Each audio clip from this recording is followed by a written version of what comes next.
ఆ రోజు పోరాటం కారణంగానే 2018లో ఎన్నికల ప్రచారం కోసం వచ్చినటువంటి ఆనాటి ప్రధాని నరేంద్ర మోడీ గారు విశాఖపట్నం కేంద్రంగా రైల్వే జోన్ ఏర్పాటు చేస్తామన్నటువంటి ప్రకటన చేశారు. 2019లో మేము అధికారంలోకి వచ్చాం.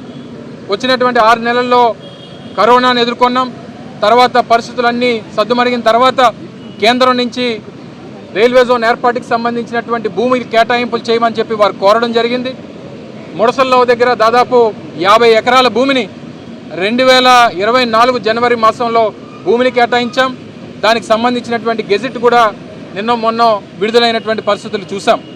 కానీ బాధాకరమైనటువంటి విషయం, మొదటి నుంచి అడుగుతున్నటువంటి విషయం, ఈ ప్రాంత ప్రజల తాలూకా ఆకాంక్ష ఏదైతే పూర్తి స్థాయిలో ఉన్నటువంటి వాల్టేర్ డివిజన్ని విశాఖపట్నం కేంద్రంగా ఉన్నటువంటి రైల్వే జోన్లో జతపరచాలని చెప్పి కోరడం జరిగింది.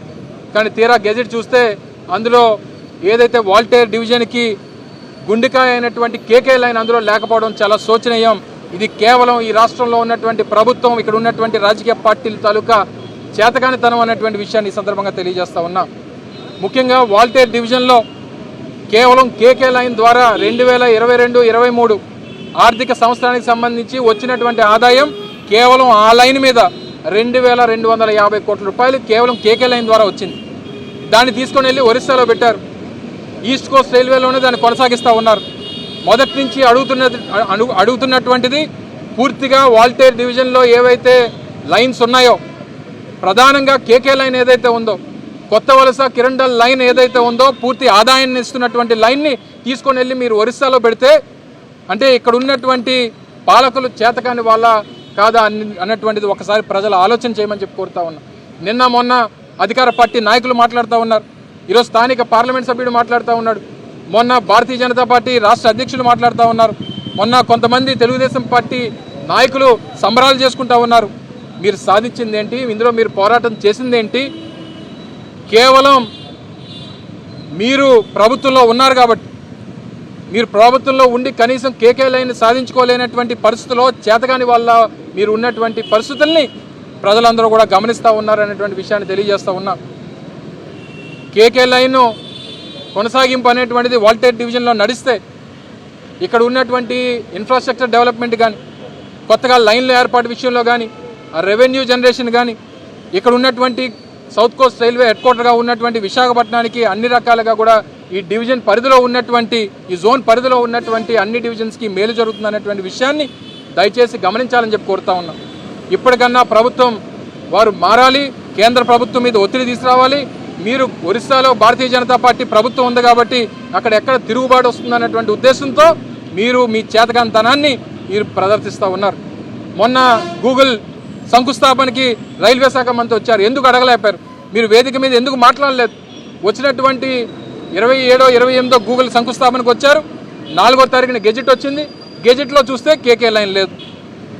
ఇది మీ చేతకాంతనమా కాదా? ఒక్కసారి ఈ రాష్ట్రంలో ఉన్నటువంటి ప్రభుత్వం ఆలోచన చేయాలి. ఇప్పటికన్నా మీరు రైల్వే జోన్ విషయంలో మీరు చేసినటువంటిది ఏమీ లేదు, మీ పోరాటం లేదు, మీ సహకారం లేదు, మీరు కేంద్ర ప్రభుత్వాన్ని ప్రశ్నించింది లేదు.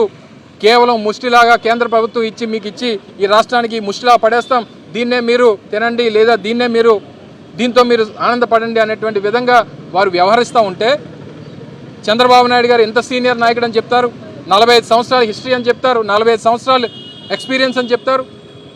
తీరా చూస్తే గుండెకాయ లేనటువంటి ప్రాణాన్ని మనకిచ్చి మీరు పండగ చేసుకోండి అనేటువంటి మాటలు కేంద్ర ప్రభుత్వం చెప్తా ఉంటే మీరు కనీసం స్పందించకపోతే మిమ్మల్ని ఏమనాలో ఒకసారి ప్రజలు ఆలోచన చేయమని చెప్పి కోరుతా ఉన్నా. తప్పకుండా ఈ పోరాటం ఇంతటితో ఆగదు. మొన్ననే మా జిల్లా పార్టీ అధ్యక్షుడు కేకే రాజు గారు కానీ, మా పార్టీ నాయకులు జగన్మోహన్ రెడ్డి గారు కానీ ఎప్పటికప్పుడు దీని మీద సమీక్షిస్తూ ఉన్నారు. YSR Congress party KK line Visakhapatnam railway జోన్లో తీసుకొచ్చేంత వరకు కూడా మా పోరాటం కొనసాగుతూనే ఉంటుంది. నేను వ్యక్తిగతంగా నా మీద ఎన్ని కేసులు పడినా, ఎన్ని శిక్షలు పడినా దేనికన్నా సిద్ధంగా ఉంటాం. ప్రజల కోసం, ఈ ప్రాంతం కోసం, ఈ ప్రాంత భవిష్యత్తు కోసం అనేటువంటి విషయాన్ని మరొకసారి మీ ద్వారా తెలియజేసుకుంటూ, మాకు కూడా న్యాయస్థానాల మీద గౌరవం ఉన్నాయి, మా న్యాయవాదులు ఉన్నారు, అందరూ కూడా ఉన్నారు. తప్పకుండా ఈ న్యాయ పోరాటాన్ని కొనసాగిస్తాం. ఓ పక్క ప్రజాపక్షాన్ని పోరాటం చేస్తాం, ఈ రాష్ట్ర భవిష్యత్తు కోసం దీన్ని కొనసాగిస్తూనే ఉంటాం అనేటువంటి విషయాన్ని మరొకసారి తెలియజేస్తా ఉన్నాం. అంటే ఆయనకి ఏ ఆదాయం వచ్చినా గీతం కాలేజీకి వచ్చేటట్టుగా ఆయన కనబడుతుందేమో. అంటే రాష్ట్రంలో ఉన్నటువంటి భూములను కబ్జా చేసి 55 ఎకరాలు ప్రభుత్వ భూమిని కబ్జా చేసినటువంటి వ్యక్తులు కూడా సూక్తులు చెప్తున్నారంటే ఏం మాట్లాడాలి చెప్పండి. ఏది ఉపయోగం లేకుండా జోన్ ఎందుకు అడిగారండి? ఏది ఉపయోగం లేకుండా జోన్ ఎందుకు ఇస్తారండి? రైల్వే రిక్రూట్మెంట్ బోర్డు అనేటువంటిది విశాఖపట్నంలో ఏర్పాటు అవుతుంది. ఇప్పటి వరకు ఉన్నటువంటి ఈస్ట్ కోస్ట్ రైల్వేలో రైల్వే రిక్రూట్మెంట్ బోర్డు అనేటువంటిది భువనేశ్వర్లో ఉండేది. మన పిల్లలు ఎవరన్నా పరీక్షలు రాయడానికి ఒరిస్సా వెళ్తే వాళ్ళ దగ్గర హాల్ టికెట్లు చింపేసి ట్రైన్లోంచి తోసేసినటువంటి గణనలు కోకొల్లలు చూసాం ఘటనలు అటువంటివి. దేనికి వచ్చామంటే ఆర్ఆర్బీ ఎగ్జామ్ రాయడానికి వచ్చామంటే హాల్ టికెట్ ఏదని చెప్పి చూపించమంటే హాల్ టికెట్ చూస్తే హాల్ టికెట్లు చింపేసేవారు ఒరిస్సాలో. అంటే ఎక్కడ వారికి పోటీ వస్తారనేటువంటి భయంతో. అటువంటిది ఈరోజు రైల్వే జోన్ ఏర్పాటు అవడం వల్ల ఆర్ఆర్బీ ఏర్పాటు అవుతుంది. రేపు ఇక్కడ మన స్థానికంగా అవకాశాలు పెరుగుతాయి, ఇక్కడ ఇన్ఫ్రాస్ట్రక్చర్ పెరుగుతుంది, ఇక్కడ ఆదాయం పెరిగితే మనకంటూ ఒక గౌరవం ఉంటుంది. మన ప్రాంతం నుంచి ఇంత ఆదాయాన్ని రైల్వేకి ఇస్తున్నామనంటే రేపు గట్టిగా ప్రశ్నించేటువంటి దానికి అవకాశం ఉంటుంది. సరే, ఆ ఆదాయంతో ఇక్కడ సంబంధం లేదు, ఏ జోన్లో ఆదాయాలు క్రియేట్ చేస్తాయనేటువంటిది రైల్వే బోర్డులో కూడా మీటింగ్లు జరుగుతాయి కదా.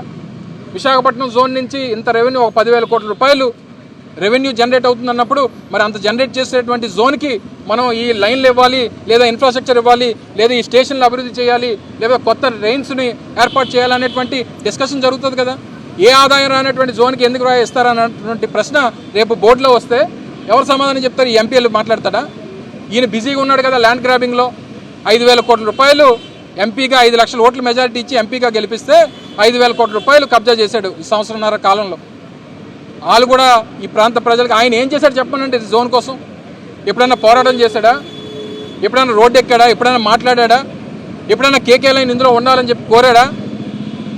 సో దయచేసి అటువంటి వ్యక్తులు వ్యాపారాల కోసం రాజకీయాల్లోకి వచ్చి ఈ విశాఖపట్నం ప్రాంత ప్రజల తాలూకు భూములు దోపిడీ చేసినటువంటి వ్యక్తులకి సమాధానం చెప్పాల్సినటువంటి బాధ్యత మాకు లేదు అనేటువంటి విషయాన్ని తెలియజేస్తా ఉన్నాం.